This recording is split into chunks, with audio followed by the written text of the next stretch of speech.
You serious? So this is How to Kill an Hour. My name is Marcus Bronzy. There's plenty of ways to kill time out there. Right now, you're about to kill some time with us. Before we crack on with today's show, I want to let you know about our wonderful website. It's howtokillanhour.com. Go to it. See stuff that we kill time with. Hear other podcasts. Check out all of our giveaways. That's howtokillanhour.com. On today's show, I'm joined by somebody who let me just say, I'm enjoying their journey through entertainment right now. Please introduce yourself to our listeners. What's going on? It's Aurie Styla, stand-up comedian, presenter, and friend to Marcus Bronzy as well. So yeah, let's say that. Yeah. I like that. I like that upgrade now from associate. Yeah, you've been upgraded. Since you've been keeping fit, and I can be seen with you now. I'm playing that. I can't say that. I'm going to keep bantering you about this because we both are on this whole fitness journey. But yeah. I like it. We're both ex-fatties. Yeah, it's true. Well, speak for yourself. But yeah, it's true. No, I was ex-fatty as well. I was. But yeah, Aurie Styla, and I'm on this this episode. That's the word. I'm going to say this week or this series, but that's silly. This episode of How to Kill an Hour. What's good, brother? Yeah, I'm good, man. I'm good. And I'm going to leave it up to you. What should we talk about first? Should we talk about the comedy? Should we talk anything? I don't mind. You can start from the. That sounds wrong. You can start from the back. you can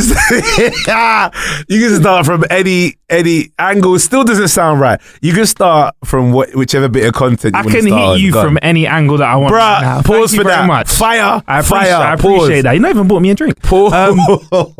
Let's talk about the comedy, man, because that's a wonderful part of you as a person. And what was your journey into comedy like? I've never ever asked you about what made you really want to do stand up. It's kind of a bittersweet story. It starts from when you're younger and you in school. There's either one or two things to be popular. You need to be is attractive or funny, and I weren't the first one when I was a kid. So I kind of learned the knack of trying to be funny, to make friends, to be cool, to be in with the crowd, and yeah, that's that. I developed that from when I was in primary school, just kind of ribbing people and busting joke and so on, and then also around my family. I don't want to say typical Caribbean family, but kind of typical. I was like the outside child, so for me, I wouldn't really see my family as much as I'd like to because of minimal politics, which are totally gone now. But at that point, I always felt like an outsider when I would see family maybe once a year on one side of the family. And when that happened, I felt like I had to make an impression. I felt like because I was an outsider, I kind of wanted to make a point and say, you know what, you lot are going to remember me. It wasn't always positive. It came from a bad angle when I was younger. But then when I grew up, I started to see that the fact that I always tried to be funny and always tried to be recognized and known, it kind of always spun into comedy, into humor. Got to 22 when I'd actually taken the jump to be a comedian. I always wanted to be from when I was a teenager, but I kind of bit the bullet and said, let's try this. 22 years old, I went on stage at not far from where we are right now. It was an event called The Green Light. First time I went on stage, it was great. I had a few jokes, but I was really, really fresh, really, really raw. But I did well enough for me to say, whoa, all right, let's try this again. And I got someone who came up from that show and said, I got one tomorrow. Do you want to try and do some comedy tomorrow? I said, yeah. And I just never looked back since. And that was it. That was the beginning of the journey. Do you remember your first stand-up routine? Oh, hell no. I can't remember. Nah, I can picture kind of little bits of what I may have spoken about, which, to be fair, there are elements of it that I still reference now on my social media, which is things you'll see in music.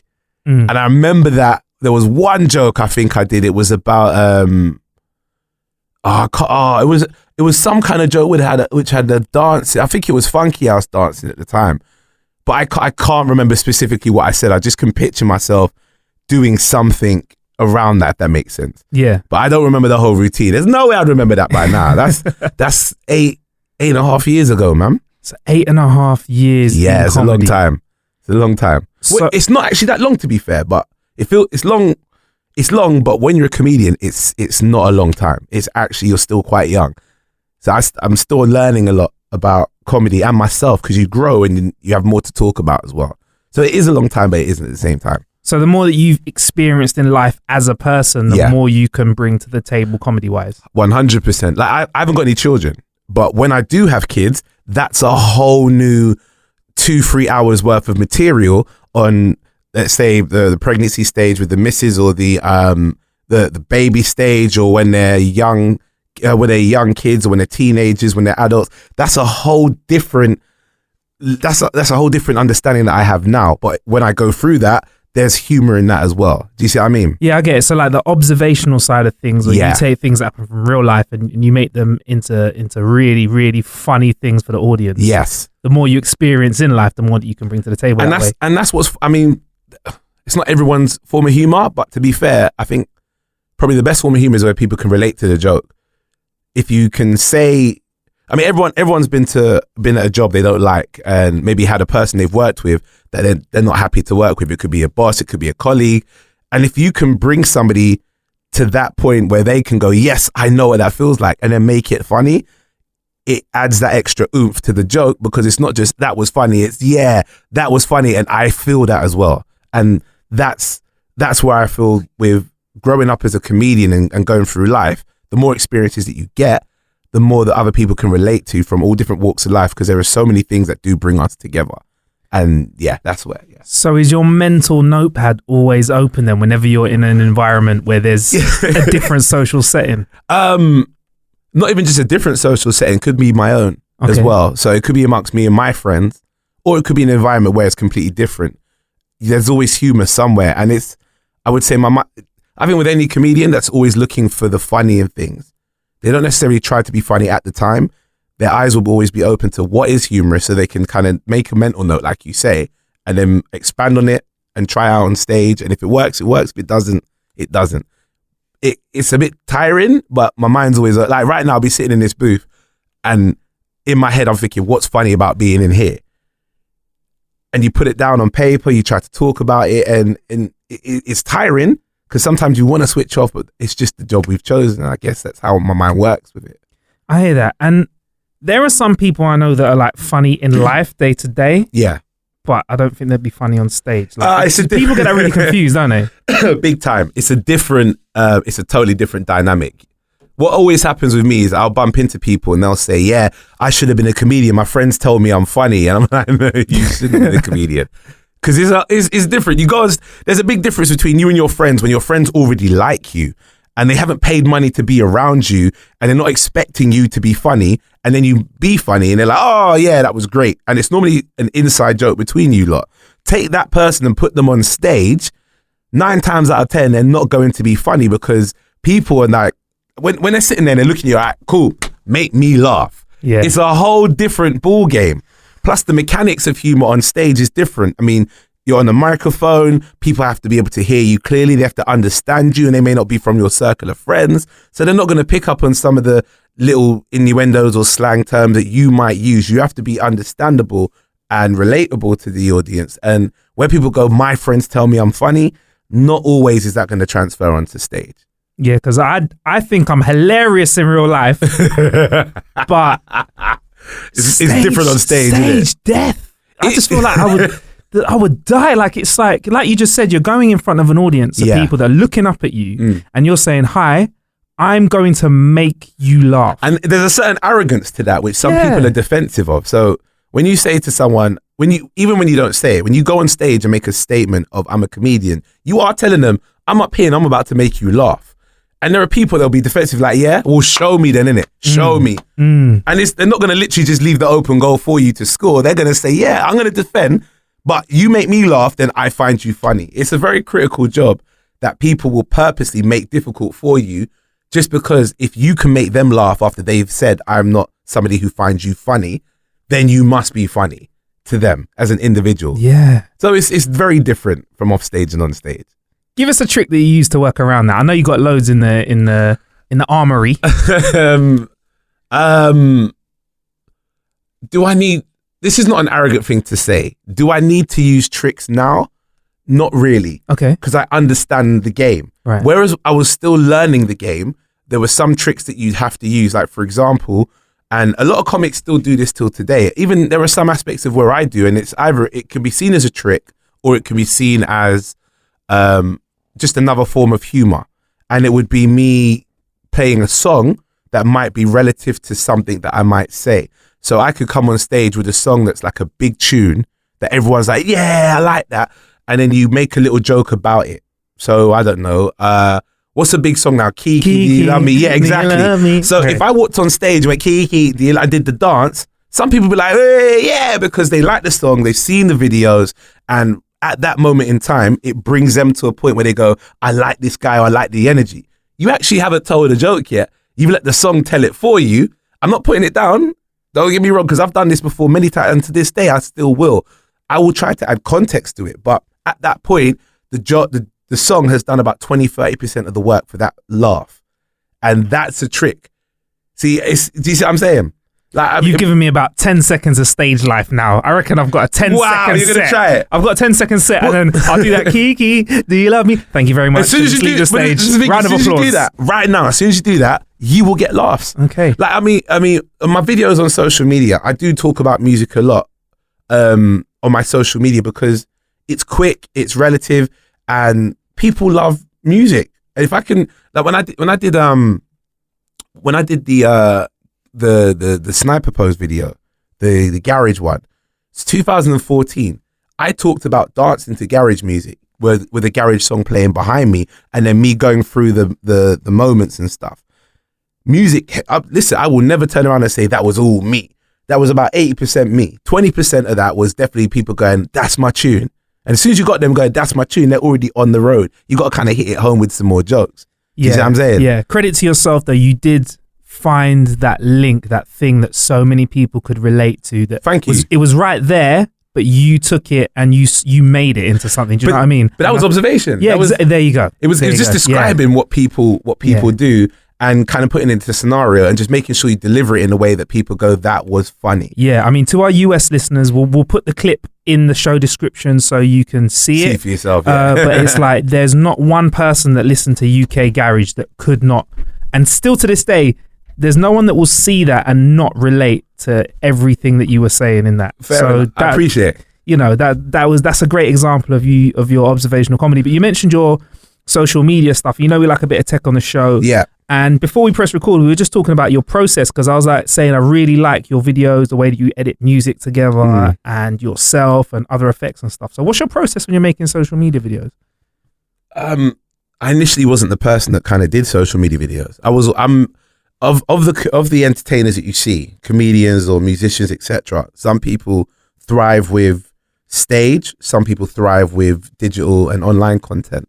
And I'm more the stage person. But I'm aware that I do have a following, so I have to provide for them. I never really got into the social media video thing. I would do some funny stuff, but it wasn't kind of creating content for social media. Not for a long time, and it's quite far apart that I do. So the process that I have is kind of at the time, if it feels like this could work and it's quite funny, let's have a think of it through, try it out. Do I find it funny? And then see if other people around me would find it funny. If it is, try it out. Look at it when you do it, and when you try something, like literally just recording yourself, kind of playing with an idea. If it looks like it could work, cool. Then we go to town. We film it just on my phone, like because normally it's just me in the video, just on my phone. Send the video to my MacBook, cut it up, edit it that way. Some people do it on their phone. I prefer to, because I'm more hands-on with the stuff that I do, and because I edit a lot as well. I send it to my MacBook, I cut it up on there, put some sound effects and music onto it, and then if I need to do any finishing touches on my mobile phone, I'll send it back to the phone and do that, and then put it up for social media. So that's kind of the production process. But the creative process, my head doesn't normally work with social media videos. It's more doing on the stage stuff. So it's kind of hard to say what's my process with it, because it's not as regular as if you were to ask me, what's your process when it goes to write material or going to a show? That I could tell you quick, because it's something I do 3-4 times a week. Where videos, I've recently picked up a lot doing them, but if you look at my span over the past 5 years, I've not done as much videos as a lot of people that's around me.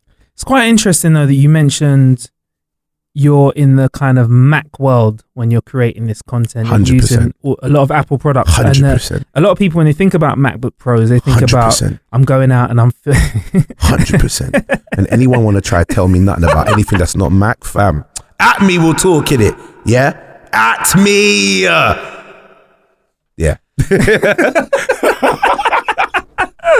Nah, I'm a Mac guy. Yeah.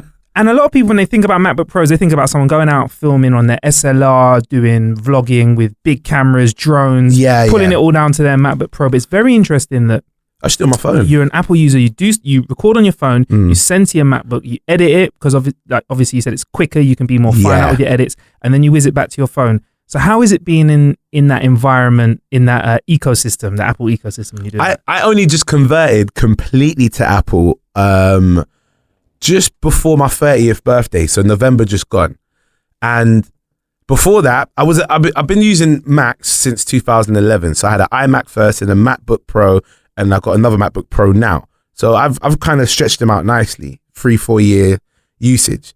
But when it came to my portable devices, I was always Android with my phones because you could do more with in terms of the applications you could use and what you could source for apps as well with Android. But because I got to a point where when it came to connectivity, so I've got I've got Apple TV as well now. I've had that for about a year. When I was a place I was renting, they had TVs in there. Didn't have a smart TV, so I bought Apple TV for it, and I started buying my movies on Apple TV. And then I also had a MacBook, and I said, well, why not I do the phone as well, and everything could just connect. And that I never looked back, bro. So do you think the key with tech nowadays as a creative person is whatever brand you go for, you're probably going to benefit from being in the ecosystem from one brand across all your devices? I would say not all of them. I think Apple have that down to a T. That's their selling point. You don't buy a product with Apple, you buy into the service. So you like with an iPhone. Remember back in the day when your phone was the product. Your phone is the item. But now with the iPhone, you don't buy the phone. You buy into being part of the cloud and Apple and because as soon as that phone's gone, you can call them, say my phone's lost. They'll brick that phone and give you another one, and it's exactly the same as the last one you had. All you got to do is just log in. So you buy into the service, and I think with Apple, they've got that down to a T in terms of the connectivity and making you want to buy within the same brand. There are sometimes they're a bit of an arsehole with it because like Apple Music, oh mate, I don't use that. I can't. I'm straight Deezer and Spotify. I can't use Apple Music. It's too clunky. It's not the whole kind of the cloud of all your music. I mean, I got Apple Watch and I swim. I can connect this to waterproof headphones, swim with them, and play my Apple Music from here. I won't. I just can't do it because it's too clunky.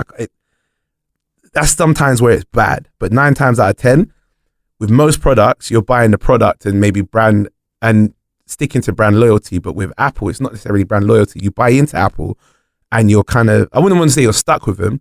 You are with them because everything that they do, they make it so simple for you to do across the board with all their devices. So it depends on which brand you're talking about when you're saying, are you buying into the product because of its brand loyalty and the name, or are you buying into what it can do? It depends. So if you and I wanted to make the product or the brand that killed everybody else when it came to having laptops, tablets, phones, we would create a brand that not only had great products, but the interconnectivity was great. You bought into the whole ecosystem. I think you buy into the whole, you have to create a brand, you buy into the whole ecosystem, but you don't feel like you're purposely locked into it. Okay. Do you see what I'm saying? It's like a really great relationship. There you go. Yeah. Rather than a marriage that you need to keep because you can't afford the house rent on your own. Do you see what I'm saying? Yeah. That's so the difference. You don't want a resentful relationship. There you go. You know you want to. You know you're with the missus. You want to leave, but you can't afford this mortgage payment on your one. So she's there for a reason. Yeah. You don't want that relationship. You want to buy something where you can go. We can connect to everything and do everything else, but it just works so much better when we connect within ourselves. There That's a very good analogy. Also, comedy-wise as well, actually, to go back to that, you've been working with the Big Nasty Show, right? So I was on there there was 6 episodes. I think the sixth one, well, when we're actually talking about this now, the sixth one is going to be filmed tomorrow. Okay. I did the first three. I was the warm-up act. So basically entertain the crowd, keep them warm, and when they go in between shots and move stuff around or go to different parts of the set, if it's like a 5-10 minute changeover, I go on and I entertain the crowd, keep them up, tell jokes, etc. That was my role. You won't see me on the screen, but I was there. What was it like being in that environment though? Because as a comedian, a great bit of progression is television. Do you think that was a great introduction to sort of seeing how things work, being there but not necessarily having to be working at the same time as they're filming? What was it like for you? Well, luckily, I mean, it's quite a regular gig for me. So I've done artist warm up. This must be about 3-4 years. Wait, 2014 is the first time I did it. So 4 years now, and it's at the I can only go by my first experience. It was really, really, it was really interesting for me. It was a learning curve because what you see on TV, the finished product and how it is created from a production standpoint, we know that things take a lot longer. But when it came to recording a live show, or a supposedly live show or a talk show, that's where you learn that a lot of stuff that they do is repeated, it's rehearsed, it's totally different from what you see. Like if we was watching Jonathan Ross, we'd look at it and see the final finished hour. However, it's probably 4 hours of recording that you don't see on television. They cut it all down and it looks nice and tidy. When you're actually in there doing the live performance and you have to keep the crowd lively and you see that they get drained, and it's a massive learning curve. I've done TV before, but it's been like movies or television programs. But when it came to doing a talk show and you're having to see someone still be themselves in character, not in character, themselves in terms of energy rather than being a character, but then it's not as fluid as what you see when it's been edited. That as a comedian, especially because, I mean, Mo's the co-host, he's a comedian and he's a good friend. Seeing how he has to now be when he's on that sofa or talking to people on camera, as opposed to what we know as when we're on stage, you got 20, 25 minutes, hit them once and go. It's a massive learning curve. You asked if TV's kind of is as kind of the next level. Used to be, not anymore. Right. But we'll talk about that in a bit. Used to be, but it's not as much anymore. Okay, cool. In a bit. All right, we'll come back to that. Were you there when Tandy Newton kicked off on Tyrone? Yeah, I was there. How real was that? It was a genuine comment that she made. However, like I feel like they knew she was going to make it. Okay, because it was one that she probably said before and said, "Can I say that on the screen?" And they go, "Yeah," and then she goes, "Okay." So it wasn't like she went on there and said, "You know what? Yeah, I'm gonna mess up this whole shit." She didn't do that. It was a thing where they knew what she felt and that she was gonna do that. But it was a genuine feeling of, listen, Tyrone, let me just check you right now. Do you see what I'm saying? Just in case the listener hasn't seen it, can you just frame this up for them so they know what happened on the show? So basically, this is great. In episode 1 of the Big Nasty Show, at the end of the show, what they did is they introduced the acts that are coming into the next week. And then when they introduced the acts, they said the names of the acts. And I think what happened was Big Nasty said, and we also got next week Tandy Newton. They looked at Mo and said, "Who's that?" Then later on, in an interview on BBC One Extra, I believe, when they said the list of the names of the people going to be there next week, like literally 2 days after the screening that show, he said again, "I didn't know who that was. I mean, her name Tandy Newton or whatever. Really, I don't know who she is." Now, Tandy Newton is a big boy actress, you know. From Beloved, she's done Mission Impossible, was it 2 or 3? 2? 2, yeah. Mission Impossible 2, Rock and Roller, she's in Westworld. This is a big boy actress. And you don't know who she is. Yo, everybody looked and said, "Wagwan for you." Anyway, she caught wind of this, and then the next show, what she did is she came onto the station. Came onto the TV show. And when they introduced her, she went and gave Mo a hug, but then she said, "I'm not hugging you, Tyrone." Tyrone being Big Nasty's real name. "I'm not hugging you, Tyrone." And then she sat down on the sofa. He's like, "Why? What's the problem? How are you having me on your show?" Is what she said. "How are you having me on your show? And you don't even know who I am. You didn't even look me up or research I find that disrespectful. Which, to be fair, Yeah. it's not arrogant because you asked her to come on your show, but you don't know who she is. Nah. That's not supposed to run. Do you see what I'm saying? Yeah. That was funny. That was actually funny to watch. I think that was great to watch. They're all cool now, though, right? Everything's good. Yeah, there was never a problem. It was just, it was more just letting people know what it was and then just leaving it at that. Danny's quite pretty as well, isn't she? What's She like in real life? She's stunning. She's stunning. She's very, it's going to sound really weird. She's very, she looks like the woman who dresses up really nice, but then knows that when she's dressing up and where she's going, she's probably just going to be walking down Brick Lane or Shoreditch High Street. That's what she looks like. She doesn't dress where she's walking around like some superstar with big sunglasses on. I mean, I remember the week before she was on that show, somebody took a picture with her in Regent's Park. Someone that I know and she put up on her Instagram. Said, "Oh, me and my kids just bumped into Tandy Newton," and Tandy was just there like a regular woman, just smiling or whatsoever. But she has this elegance of her where you'd expect her to kind of diva it up a bit. Total opposite. Total opposite. She's just laid back, chilled, even though she has the elegance of a woman who could be a diva. You would not know in the least. Awesome, man. Awesome. I'd like to meet her, you know. She's I'd like to take her for a drink, you know. She's a married woman too. Yeah, I just had a drink. Yeah. I know what you're thinking, bruv. Just a drink. You lot can't see this, but he's tapping his leg and his, foot stamping the thing. Hobbit. Yeah, exactly, bro. Giggity. That's what you're doing right now. So you said TV's not necessarily next then, right? I don't think so. I think everyone knows this. TV's gone down, streaming has gone up. Bro, look how many programs have been on Netflix that used to be TV programs. I'm a massive Star Trek fan. You can see all the old Star Treks on Netflix now, but they didn't put the new one on Netflix on TV. Discovery's on Netflix. Yeah. And the production value of Discovery is crazy. It looks as crisp as any of the newer Star Trek movies with Chris Pine as Kirk. Bro, they put it on Netflix. And every week we wait for the episode. Yeah. So TV's, I mean, bro, streaming services like Netflix are killing it. Online service.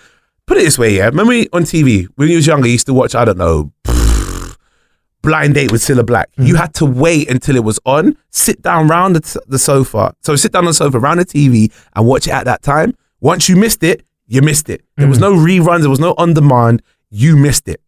Now, everything's on demand. So people can say when they want to watch what they want to watch, as opposed to having to wait until the time that it's on. The convenience of that is kill television big time. That's why a lot of TV programs put their stuff on demand so they can also accumulate the ratings and viewership from stuff being on demand.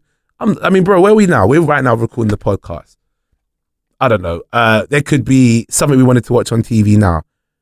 But we're here, we're working. We know we can go, all right, later on, let me just catch it on catch up. Well, let me watch the rest of it on the train on the way to work. Let me watch the rest of it on the bus. Yeah, it's crazy. Can we be old men for a little sec? No. I love on-demand stuff. On-demand. Let's be old men for a second. Just say, if you're under the age of, let's say, 16 right now. Yeah. You're 16 or under right now. Oh, they have no idea. You have no idea how blessed you are. No idea. How blessed you are for your little $7.99, $8.99 a month. You're watching cinema qualities. Aurie, when we were younger, when we wanted to watch TV of that quality, we had to go to the cinema, right? Yeah, 100%. And pay big money for that, right? Big time. Bruv, I got, on my Apple account, I got, I ordered Infinity War, right? Yeah. Avengers Infinity War. That's going to be in 4K. Bruv, I got an iPhone 8 Plus, so I haven't got it in 4K, it's on the HD. But if I had an iPhone 10, bro, it plays in 4K. I could be on the go watching Avengers Infinity War on the go in 4K, bruv.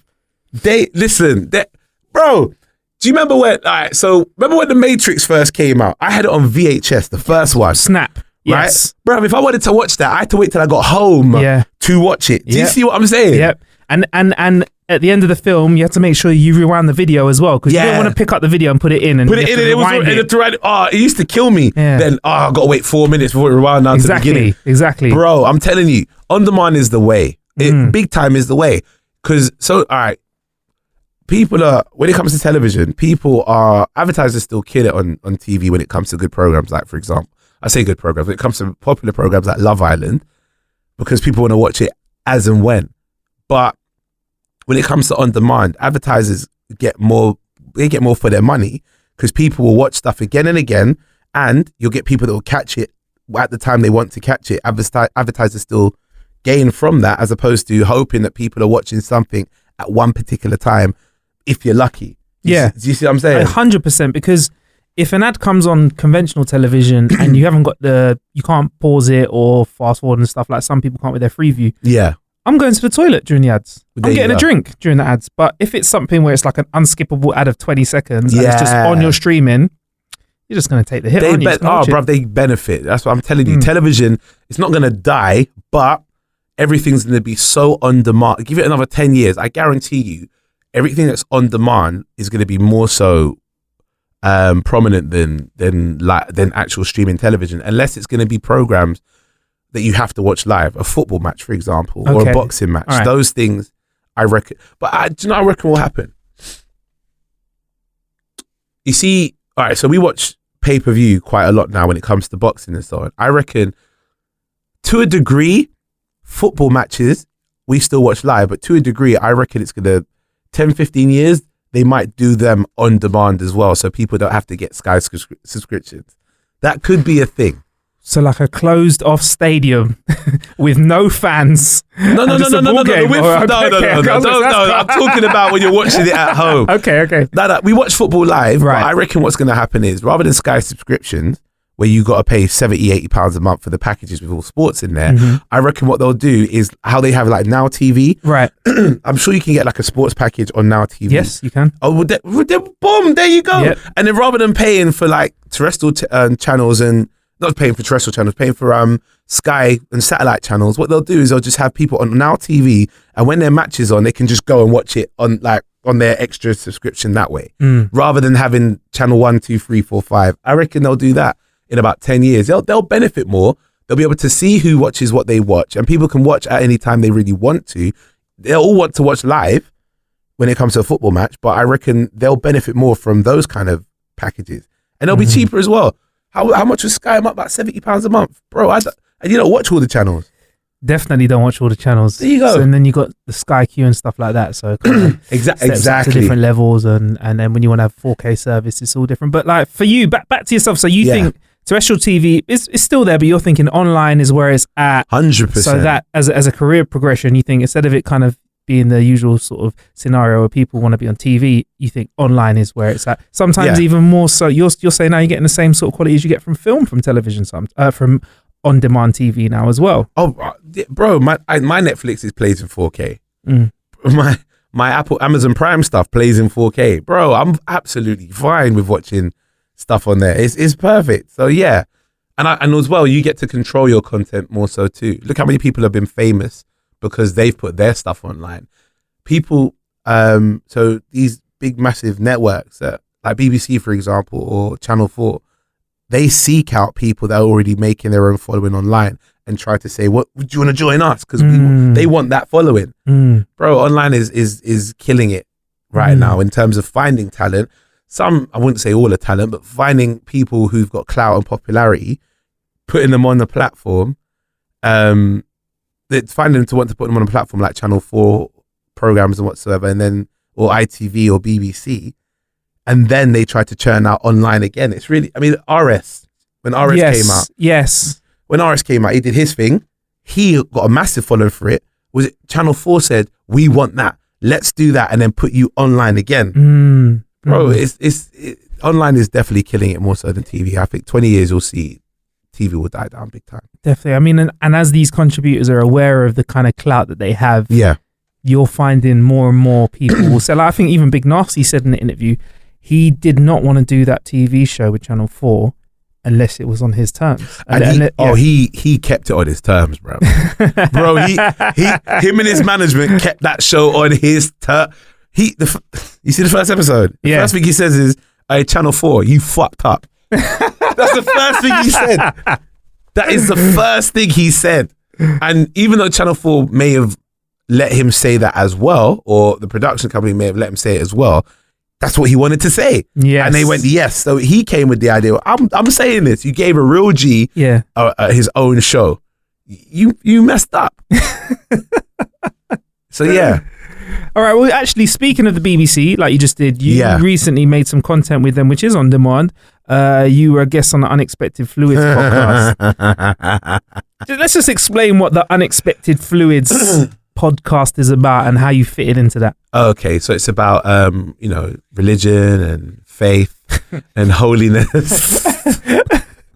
It's the faithful male community. Is what it's about. Yeah. And then the real thing it's about is it's basically a podcast about sexual experiences in the most explicit way possible. People talking about different things of a sexual nature, and just no holds bar with that kind of topic. You're right. Yeah. So when you hopped onto the episode, what was your experience like? For me, it was fine. I have no problem with talking about stuff. I think they thought that I might be like thrown back a little bit. I wasn't at all. I went on there. They booked me to do one of the podcasts. They asked me to come down because the content was about stripping, and I had hosted the Chocolate City tour. So they wanted my kind of take on stripping and from a perspective of a person who's been in that environment. Even though I've never stripped. It's been, I'm not going to become a stripper, bro. It's not going to happen. Come on, man. It's not going to happen. I'll strip for my missus, but is it. Never say never. Well, there you go. I mean, she might throw some 20s at you still. Bro, if she throws 20s, it's coming out of my pocket anyway, bro. so who are you talking? What are you talking about, bro? Let me not say that. It's not my pocket, but it will be our pocket. But it will. Good save. It will be our pocket, but if it's in one house, then you throw a 20 at me. I'm sure £10 of that's mine. Yeah. Do you see what I'm saying? Yeah. But because I hadn't stripped, but I hosted this show. They kind of wanted my take on what it was like to be in that environment, and we what do you call it? We chopped it up. We spoke, and it was quite interesting. It was more so interesting to hear the people that were hosting. It was interesting. Let's just say that. Did they have opinions on male strippers and experiences that they brought to the table? Or was it something that you found you had more knowledge of? Because I feel like male stripping is something that we just don't hear a lot about. Like I think I've met one male stripper in my life, and I asked him what it was like. He's like, "Yeah, it's cool," and then changed the subject. So that's about all I've heard about it. Like, did you get to talk and chill with the strippers when you're working on the show? Yeah, bro. One of the things which is quite unfortunate for me is that the budget they had for the tour and the shows, we all had to be in the same green room. That was one green room we had. So when they're getting ready for what they're doing. Yeah, you get very personal with some of these people, and they're used to just being naked. Oh, all the time. You have a conversation. One's got a dick pump on, and he's pumping himself up. And you say, "Yo, what you saying, cousin? Yeah, man, I'm good. Yeah, I saw you did that thing online. How's it?" And he's pumping up his penis, bruv, to make it as big as he can for his performance. Another one tying himself up behind the balls to keep the blood in there and asking you how your mum is, bruv. This is so in your face, bruv. So yeah, you do. And one of them is a friend of mine from when we were kids. I've known him since we was about 12 years old. So it's not a thing where I had to really get to know them there. Some of them, it's just like talking to regular guys. Some of them I knew from before, but it's just like talking to regular man then. But the thing is, it's they don't have a problem with what they're doing. It's us that see them as strippers. They just see them as they're going out there working. Literally high-fiving each other after rubbing himself up. Bro, don't touch me. Don't touch me. But for them, it's normal. It's like, whatever it's oil in it, it's a bit of penis juice. Bruv, don't bring that nowhere near me.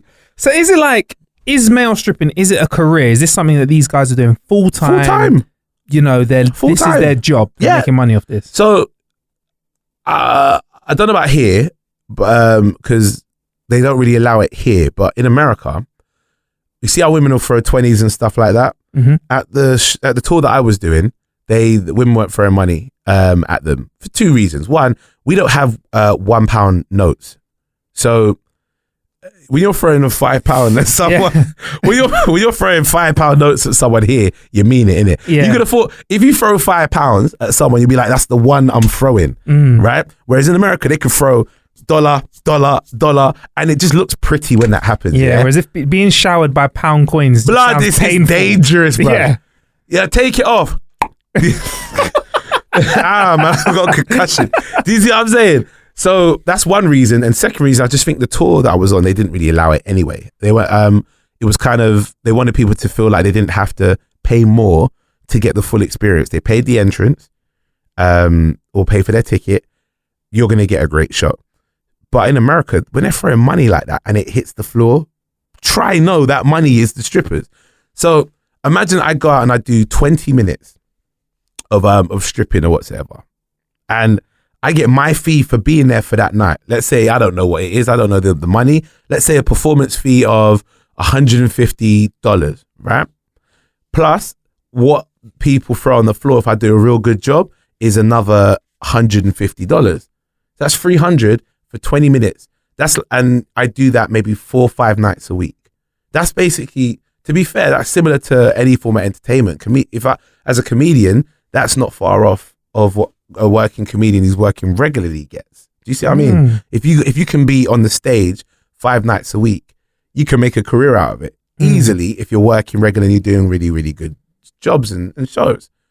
And with strippers, I feel like when they see that kind of money, and that's just minimum.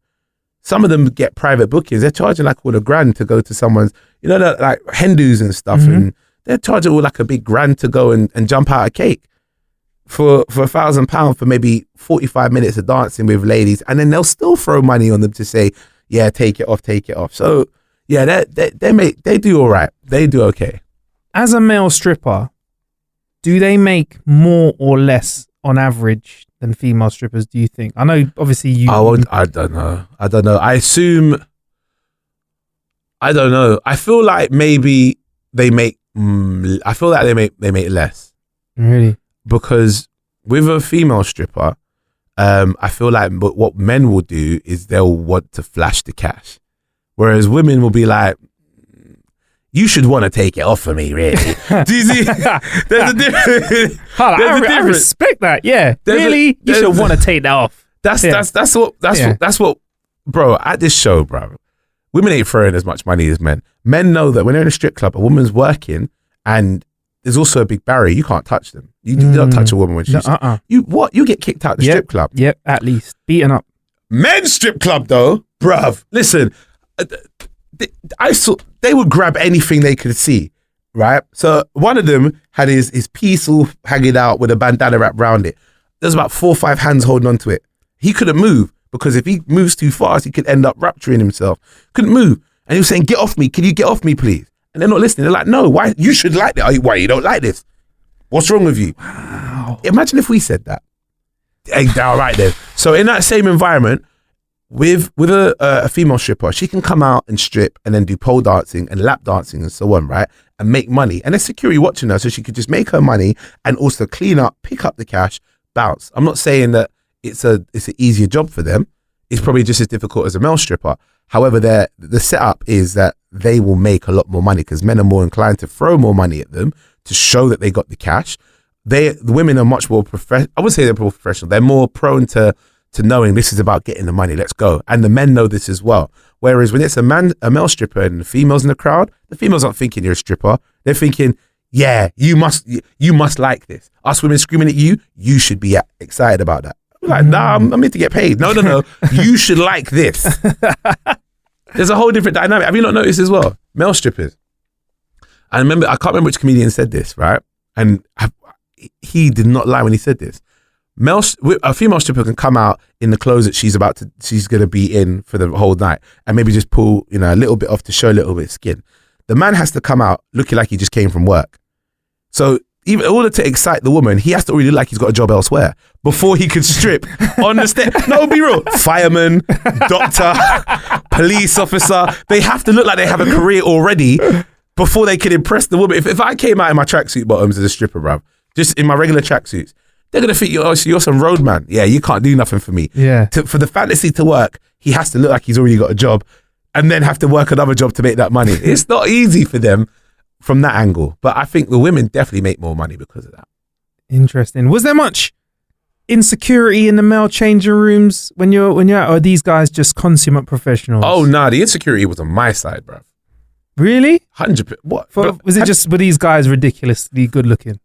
It's not about the good looking, bruv. I'm sorry, but the women they ain't looking at your face. What's up? Unless you're really ugly, they weren't looking at your face. They're like, yeah, you're cute. But in their head, they're like, look at the size of that. So I'm there going, if that's what women are expecting, I'm not chatting to nobody at the end of this event.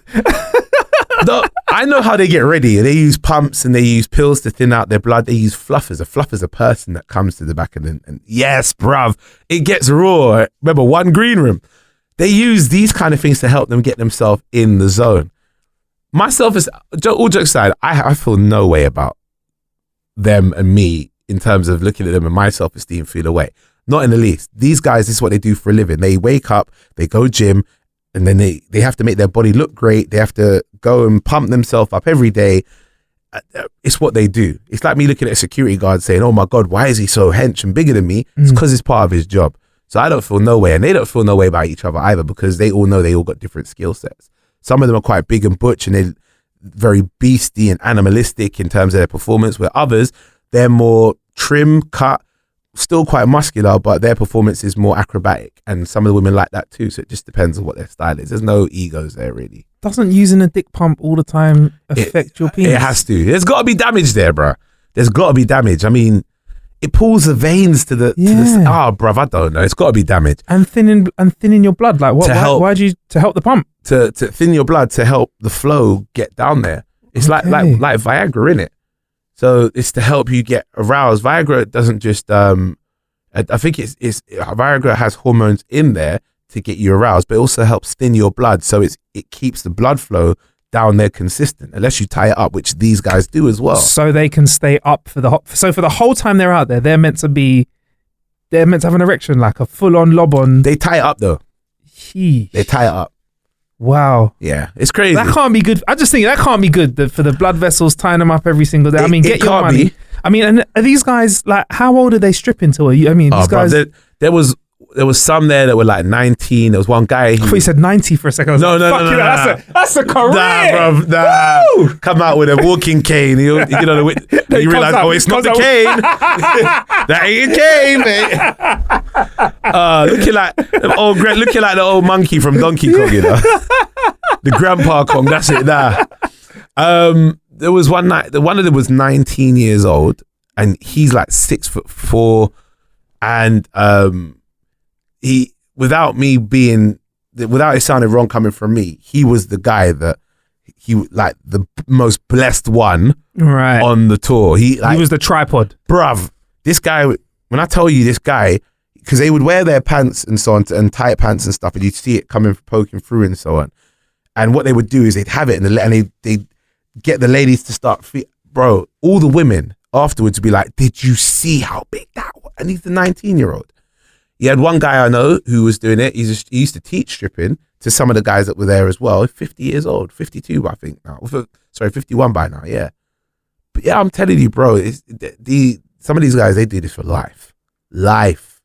How interesting. It's good to know that we've got options though. Yeah. Me and you know what I mean, bro? If we keep this gym game up. Yeah, you got options, bro. Give us a couple of those pumps, a bit of rope, tie that shit off. I got to do a job I know my mum's okay with, see.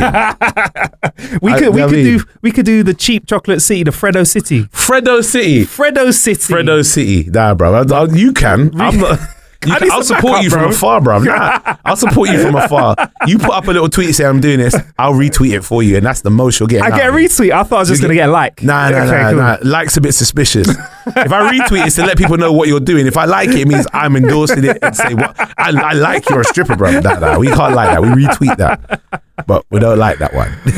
Oh, man. So, comedy wise, what have you got coming out? What shows can we look forward to? Because you're a very busy guy. Very busy. Okay, so in August, me and my team run a barbecue every year. It's called the Chill Barbecue.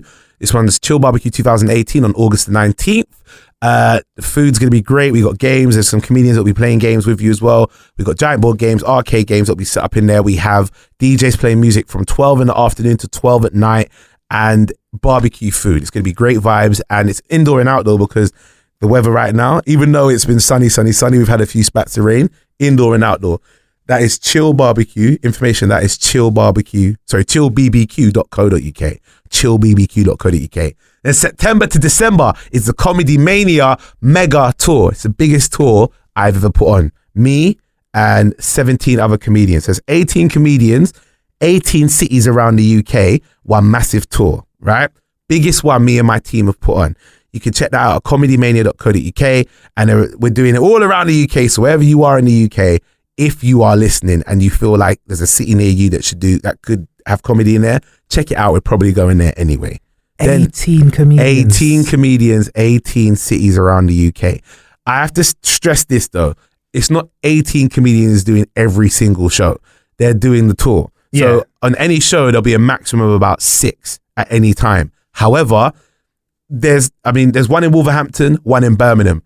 They're only about half an hour apart, 2 completely different lineups, 2 different times of the year. One's in September, one's in November. You could go to one, then go to the other, and it's 2 great comedy shows with a different lineup. So that's how we've worked it. Good. And then you've got, after that, the big one for me is the Comedy Mania Weekender. I do that once a year. We started it this year, and next year it's on March the 22nd to March the 24th at Pontins in Somerset. We've taken over the park. You come down, you play games, you party, there's food, there's drink, there's comedy shows, there's go-karting, we even got a massive arcade room there. So if you like to game, that's all there as well. And it's going to be great. We got over 30 DJs and entertainers that will be up there, and comedians, obviously, that'll be up there as well. And that is March the 22nd to the 24th. And the information for that is cmweekender.co.uk, or just Google Comedy Mania Weekender. That's what I've got coming up. Is there a lot of hooking up that goes on over these weekends? I cannot say, because what happens at Comedy Mania Weekender stays at Comedy Mania Weekender. I cannot confirm nor deny the question that you asked me, nor can I give any information to even suggest that there may be any inkling as to what could or could not be happening there. You all know what that means. I never confirmed if that was a yes or a no. I said I can neither hear. I cannot deny or, or yeah, what you just said. Yeah, that again. Yeah, all of that. What I just said. I can't. Yeah. So how do you like to kill time when you're not literally making notes about this can be used in my show, when you're not on the road, not confirming or denying hookups, when you're not at Chocolate City? I've done that for a long time. I hosted that for a long time, bro. How do you like to kill time, bro? I'm a workaholic, so I end up working a lot. But when I do get a chance to kill time, gaming or movies. Those are 2 things. Video games or movies. That's kind of my time killer. When I got time to myself, obviously if I'm out with the missus or if I'm out and about with friends, that's killing time. But me time, gaming, movies. That's my big thing. What can you recommend movie-wise to our listener? What could they cop that you've been watching recently? Do you know what? Let me add TV shows as well, but on-demand ones. So movies and TV shows. Movies that I could recommend. What month are we now? We're end of July going into August. Yeah, 2018. So, if you're going to go, all right, so I got a Cineworld card. So I go there all the time now. I've had it all the time now. I've had it for about 2.5 years. I just saw Mission Impossible, the new one. Banging. It has a different feel from all the rest of them, but it's still banging. And Henry Cavill's in there as well. And I'm quite a big fan of him. Right? He's British. He plays Superman in it, but he's British. I rate that, I think he's a sick actor. Do you know what? I think, when a lot of people were saying Idris Elba should have been the next James Bond, I was like... Cavill. I was like, Henry Cavill should be the next Bond. Now, that's what I'm saying. Apparently, when they were doing the last drafts for Bond, he was too young. And now they're saying he might be too old. But I'm saying he looks like a Bond. Do you know what I mean? He's like, what, mid-30s? Yeah, I think he could be a great. Get 10 years out of a Bond, and let's get another hero that Idris can be. I think Idris doesn't have to be Bond. I think he can make his own super. That's the only thing that I think I want from Idris, because Luther's a superhero for me, but he's Luther's TV. A bad man. He's a superhero to me. He's a superhero. Yeah, but I could do the Luther on the big screen. What about a Luther movie? I don't know if the movie would bang. Do we need a new character for him? I feel like Idris could do with another character, but not a new Spawn reboot. Nah, I don't want to cheese him up like that. I want him to be I want him to stay himself, a strong British character. Like, one of my favorite performances from Idris is when he played Mumbles in Rock and Roller. Yes. Bruv, he was him. You felt like he was your brethren. Do you see what I'm saying? When he played Mumble, when you deep that, Mumbles 1, 2, and who did Tom Hardy play? Oh, shit. Oh, what was his name again? It was like a pretty kind of gorgeous George. Was it Gorgeous George? Was it? Oh, it's gonna kill me not knowing this. What was it? Mumbles, 1, 2, and whatever it was. I'll find it. Go on, give me 10 seconds. Okay, you'll find it. While you feel, I will find it for you. Okay, so basically, when they were them three in there, I mean, if you deep it, Gerard Butler, Tom Hardy, and Idris, all three of them as bridges in the film, right? What was it? Go on. Handsome Bob. Handsome Bob. I knew it was pretty something. George. I went pretty, Paul. then I went gorgeous, handsome Bob. So Bob mumbles in 1, 2, right? If we can get something where you get Idris playing a character that's like that, really likable, but himself, like British, I'd love that, because him playing an American character like Spawn, he does it great. But I'm like, I want to see him be him. The same way that sometimes when I see Henry Cavill, I want to see him be British. He's done Superman so well. In Mission Impossible, he's got American accent again. I just want to see him do British again. Like I want to like what he did in No, wait, he didn't even do it in that. He did in Man from Uncle. Man from Uncle, yes. He was man. And I want to hear British Henry. That's the first time I saw him in a suit, and I was like, "Fuck me, he's James Bond." Thank you, bad man, innit? Bad man. But I don't know why he's not. You know, when there's a big kerfuffle in the press about the next James Bond, I don't know why he didn't really seem to get that much love. Why is that? I don't know. To be fair, if he got James Bond and he got a role in Mission Impossible and he got Superbad, it's kind of like completed life. He's clocked life. He's clocked life. That's all of it. There's not. Who else are you gonna get bigger than those? Really? What the new Darth Vader or something? I don't know. All right, cool. So movie-wise, you got Mission Impossible. Yeah. Shout out to my mate Joey Ansa, who's in that film as well. Might have to bring him down the show. Yeah, man. Yeah, he's a very talented guy. So that's the movie side of things. Oh, yeah, of course he is. Yes, he is. Yes. TV side of things, what have you got streaming wise, I guess? They say this is a big rich town. Do. I just come from the Paul West part. Do. Bright lights, city lights, I gotta make it. This is where, well, we know what I'm watching now.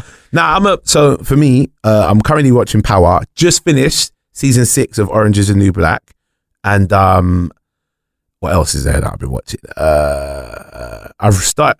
I do this every year. I don't know why. Don't ask me why. I rewatch. There's 5 series of things that I rewatch, or 4 rather.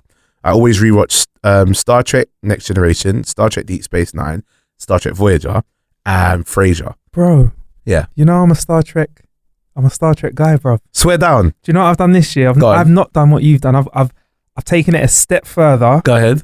Just to pay homage to the whole franchise. Yeah. I've started watching the original seasons, which have just dropped on Netflix again. Yeah. I was sourcing them from suspect places in the past. But they're on Netflix now. But now they're on Netflix. And all right, I'll be honest. No, they're not as good when you look at the graphics and stuff. But just to go back and watch everything and kind of go through the original series. There's a cartoon series that came out afterwards. Cool. Then the Next Generation. I'm kind of excited to just go through everything again. I think the Next Generation was probably the best. My favorite. Yeah. The middle 3 are my favorite. So people don't like DS9 as much as I do, but DS9, Voyager, and Next Generation, the middle 3 are the best of all of them. Original series is the original series. It's set pace, but they really up the levels with the middle 3. Yeah. And they're all and the middle 3 are interconnecting as well. So that's what's good about them. And I rewatch them every year. It takes me about. I did when I'm. It's a lot of content. It's a lot. Bruv. But it's a. Do you know what I feel though? Afterwards, I feel that. All right. So I feel myself afterwards. Like my vocabulary is increased, and for that period of time, and my understanding of being more logical of scenarios rather than emotional, and being more accepting of things that I'm not. Just because you watch something like that, it actually influences you to. Like if I was watching Power non-stop, like went through the whole of Power, bruv, all I'd be thinking about is sex, drugs, and punching up people that disrespect me, right? Because it would influence you, even your vernacular. I'd be going, get the strap every minute or something, yeah? I would be doing that. But when I watch Star Trek, I actually, there is an enlightenment that happens whilst watching it that, how can I put this? Okay, so like watching Data, for example, on Next Generation, allows you to be a little bit more questioning of things from an angle that you may not have done before, because he questions a lot of things as an android who's still learning about human interaction. So you tend to disassociate yourself I'll have a conversation with one of my friends where he's getting emotional about something or vexed or angry. And I'll pull myself out and say, but why did it anger you? As opposed to if I was watching Power from season 1 to 5, I'll be like, bro, I'm with you. I'm angry too. You know what? Get the strap. That's what I'll be doing. It does influence you in little bits. Yeah, but I really thoroughly enjoy the storylines in all 3 of those. But that's what I'm going with TV programs. For new ones, watch season 6 of Orange is the New Black. Mm-hmm. That program never ceases to surprise me. It is such a great show. You watch it? I have not. I've got to be honest. I have not. None of them. None of it.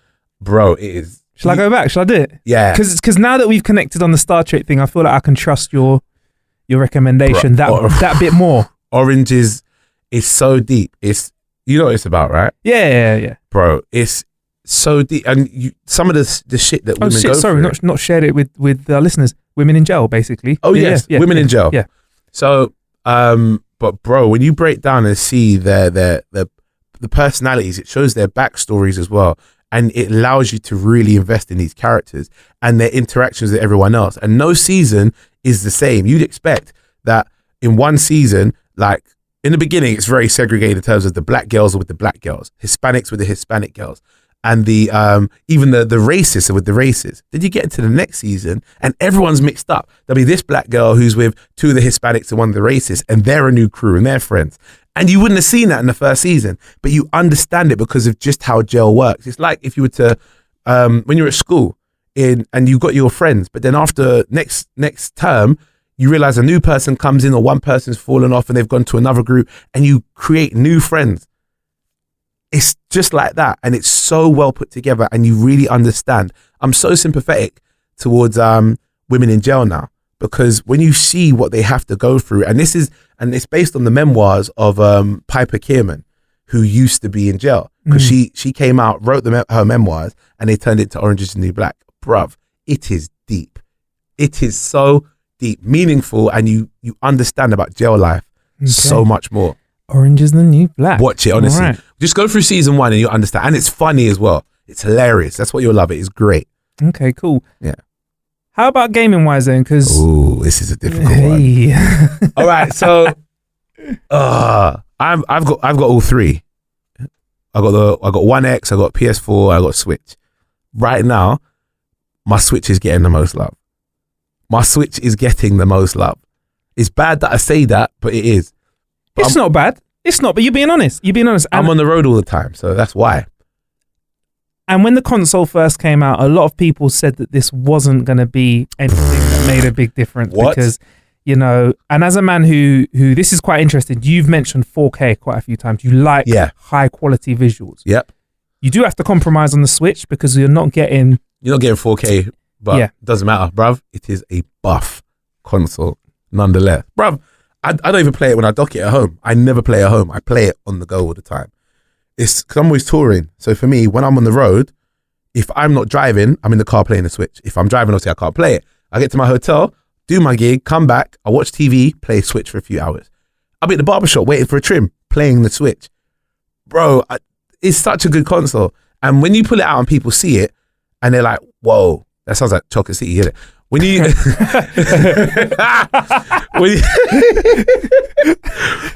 when you pull out the Switch to play it, and some people go, "Oh, is that the Switch?" And you go, "Yeah, do you want to play?" They're like, "What?" And you disconnect the controllers at the side, and bro, everyone's like, "Yeah, this is sick." You put on Mario Kart, they see, bro.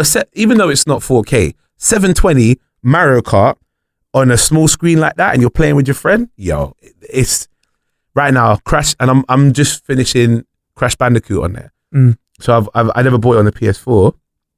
I wanted it when it came out on the Switch for portable reasons. And I've just finished Crash 1, Crash 2, and now Crash 3. I'm going through that one. Wow. Yeah, bruv. And I'm waiting for Smash Brothers to come out. Yes. Big time. Waiting for Smash. I'm currently doing God of War as well on my PS4 and my Xbox One. I'll be honest. And I got a One X, there was a period of time where I wouldn't play my PS4, play my Xbox One, so I sold the PS4. Later on, when God of War came out, bought it again, and now I've been playing PS4, but I haven't got anything on my One X to really thump that I need to. Not until not until new Gears of War comes out, Gears of War 5 or Crackdown 3. Okay, you just wait till that new Spider-Man comes out on Spider-Man, PS4. oh my gosh. Yeah, we did our hands again. You played it? Regular listeners will know. Oh my God. Went to E3, we got our hands on myself. Serious? Yeah, Mr. Midas, we got our hands on it. And phenomenal, bro. Serious? Phenomenal. Oh. But I will say across the board on all consoles, there's going to be some great games that come out over the next 12 months. Got some great stuff coming for us. Smash Brothers as well. It's going to have every single character. Don't gas me. I know. So that's going to be very good. Okay, cool. So that's how you like to game.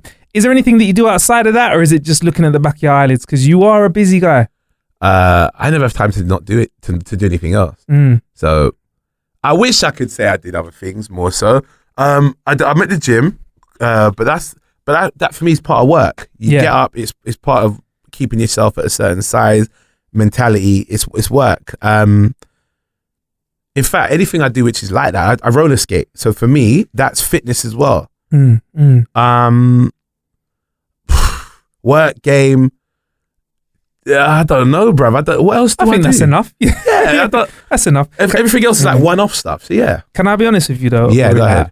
I had a little couple of days last week where I really thought about just not going to the gym ever again. Ever? I just thought that happens to me. Do you know? I literally was just like, I know some really successful people that are just out of shape. Like, so what if I just work on just continuing my journey and don't worry about gym? And then I thought. I read something from an author called Tim Ferriss who calls it eating healthy. He calls it like, what does he call it again? He calls it something like life insurance or something like that by eating healthy and going to the gym and taking time. He goes, it prevents you. And he obviously comes from an environment where you have to pay for your healthcare, but he goes, the amount of money and time that you save by just being healthier in your later years, you'll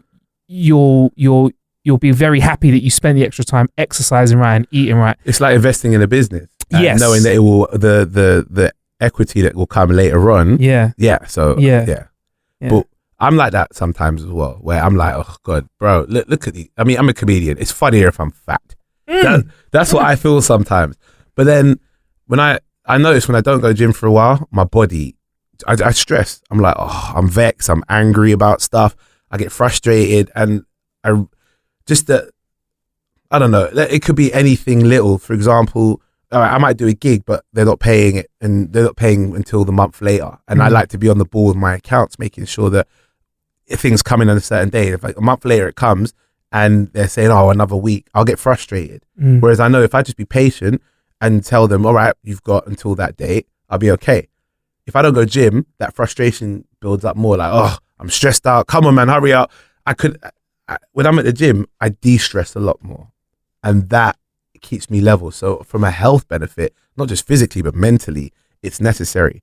Plus, if you see my gym partner, my missus, you understand why it's necessary for me to be at the gym. Did you meet at the gym? No. We've known each other for a couple of years now, but we've only recently got to. Well, I say recently, it's a good few months now. But we know each other for about 3-4 years. Yeah, but. You have to understand, it's no good you being chubby and chunky and not healthy, and then you have to I'll show you. Jesus. Okay, so she's Superwoman then, basically. Yeah, do you see what I'm saying? She's part of Wonder Woman's crew then, basically. Yeah, she ain't hench people. She ain't no muscular. No. Do you see what I'm saying? But she's in shape. Yeah, so for me, Aurie showed me various weights getting thrown around and bicycles. It's a spin class, bro, but weights. She's bench pressing the bike. She's bench pressing the gym with everyone inside it. No, but she looks after herself, and do you know what? I think that's a very positive relationship to be around somebody who's eating healthily and gymming as well. I think it's good. And bro, I'll be honest with you. Even if there are times where I look at myself like, oh my God, Aurie, you're fat, bro. And that's natural for anyone who wants to change their shape, to look at themselves and go, what could I work on? But then when you know that you got someone who's around you or people that are around you and they're keeping themselves healthy, eating right, it forces you to have to make that decision to do so as well. Rubs off on you in the right way. Exactly, big time. Right, one more thing before you get out of here. Aurie, we've asked a lot of people to come on the show this question. It's an ongoing thing. Okay. We've put it out to the people a few times, and it's getting close to 50-50, and it's staying that way. And there's two types of people in this world. Okay. And one doesn't know the other exists until we have this conversation. Okay. When you go for a shit, you've had a shit. Let's call it a good shit. Is it going to be It's the stand up or sit down question. Okay. When it comes to wiping your backside. Stand up.